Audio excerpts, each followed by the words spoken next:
Hai, assalamualaikum warahmatullahi wabarakatuh. Kembali lagi dengan saya Umi di dapur saya, masak bahan seadanya. Di video kali ini saya akan memenuhi janji saya di video saya yang sebelumnya ya. Dan ini adalah video proses pembuatan ikan asin basah yang diolah sendiri tanpa proses penjemuran. Dan proses pengerjaannya dikerjakan langsung oleh Pak Suami. Terima kasih ya Pak Suami. Langkah awal kita akan menfilet ikan, memisahkan antara bagian daging dan tulangnya. Jadi yang akan kita gunakan hanya bagian dagingnya saja ya teman-teman. Dan di bagian ini yang saya kurang mahir mengerjakannya. Memisahkan bagian daging dan tulang ikan itu sesuatu yang sulit bagi saya. Jadi daripada prosesnya gagal, kita serahkan saja pada ahlinya. Untuk jenis ikan yang kami gunakan adalah ikan tongkol. Selain harganya yang lumayan murah, tekstur dagingnya cukup tebal dan tidak memiliki tulang yang terlalu banyak. Jadi lebih mudah untuk difilet. Bisa juga menggunakan ikan jenis apapun tergantung selera saja ya. Setelah memisahkan bagian kepala, filet dengan hati-hati bagian daging ikan dan buang duri-duri yang mengganggu. Pisahkan juga daging ikan dengan tulang bagian tengah dan pastikan tidak ada tulang yang tertinggal. Dan kali ini kami mengolah ikan sebanyak 2 kilo untuk pembuatan ikan asin basah kali ini. Jadinya lumayan banyak, bisa untuk stok lauk tambahan dan bisa diolah untuk berbagai jenis makanan. Digoreng gitu aja udah enak banget. Dimakan dengan sambal tomat dan nasi hangat, mantul banget.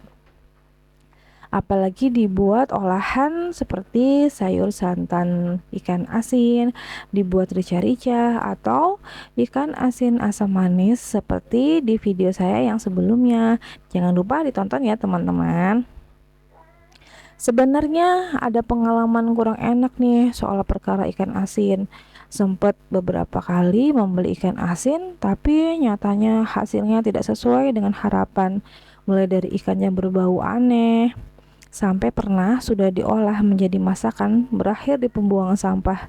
Aduh, sayang banget kan jadinya mubazir tanpa bisa dimakan sedikit pun karena baunya yang gak enak banget. Atau pernah juga nih suatu hari kejadian beli tapi tekstur daging ikan asinnya tuh keras banget. Walaupun sudah direndam lama dengan air panas, dengan air hangat, tetap aja teksturnya keras. Kenapa bisa begitu ya? Jadi bingung juga. Pernah juga dapat ikan asin dengan tekstur yang terlalu lembut, jadi mudah banget hancur. Diangkat disentuh gitu aja udah hancur. Waduh, ada apa dengan dunia perikan asinan? Entah saya yang salah tempat dalam membeli atau kurang teliti ya dalam membeli, jadi sering zonk soal si ikan asin ini.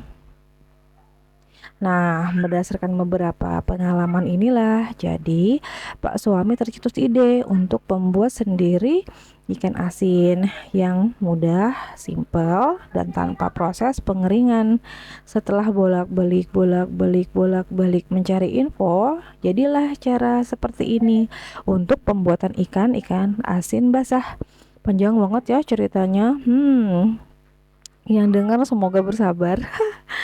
Jadi, sebagai istri yang baik dan senang, dengan senang hati dong menerima idenya, apalagi hanya terima jadikan tanpa perlu membersihkan dan mengolah ikannya. Kalau sudah tinggal masak ya, ayo gaskan kan.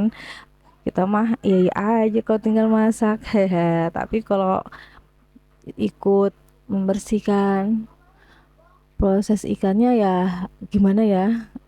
Antara nggak bisa sama malas itu memang beda-beda tipis. Karena ada Pak Suami yang membantu, beliau juga lebih teliti, lebih telaten ya. Dengan senang hati, monggo Pak Suami, selamat mengerjakan. Istrimu yang baik hati ini akan mendukungmu di sebelahmu. Oh iya, untuk bagian-bagian lainnya juga bisa dikasih hewan piaraannya, karena kebetulan saya juga ada kucing yang entah dari mana datangnya, bisa diolah direbus dulu, kemudian kita kasih sedekah kepada si kucing.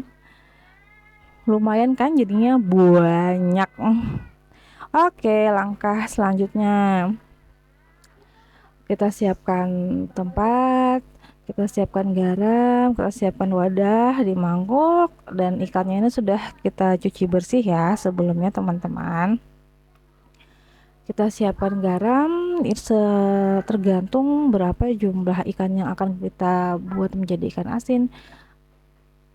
Bisa lebih banyak, bisa juga lebih sedikit, tergantung selera. Kalau lebih banyak itu nanti pastinya akan lebih asin ya, jauh lebih asin. Tapi kalau memang ada juga kan yang lebih suka dengan rasa yang jauh lebih asin, tapi kalau misalnya nggak terlalu suka asin bisa dikudain kadar garamnya ya teman-teman. Oke, diaduk antara air dan garam, lalu kita campurkan ke dalam ikan yang sudah kita bersihkan. Kita campur rata ke setiap bagian ikan, depan dan belakang. Pastikan semua bagian ikan terbaluri oleh larutan garam tadi ya, agar proses pembuatan ikan asinnya lebih maksimal. Dan pastikan wadah ikan asinnya yang tertutup rapat ya, supaya proses fermentasinya berjalan dengan baik. Oke, ini sudah hampir selesai. Jangan lupa di atas kayak kurang deh nih garamnya, tambah garam lagi kali ya.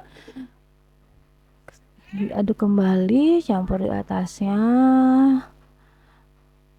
pastikan rata. Ini bisa walaupun ada kandungan airnya juga nggak apa-apa ya teman-teman, tidak masalah, insya Allah tetap jadi. Nah dan seperti ini deh jadinya, sudah siap untuk kita simpan. Alhamdulillah sudah hari ketiga, kita bisa cek kondisi ikan asinnya. Jangan solok dengan air yang mengalir indah itu ya teman-teman. Karena kulkasnya bermasalah. Dan tada, ini adalah olahan ikan asin basah yang siap diolah untuk menjadi masakan apapun sesuai dengan selera. Bisa disimpan dalam jangka waktu yang lama. Dadah, assalamualaikum.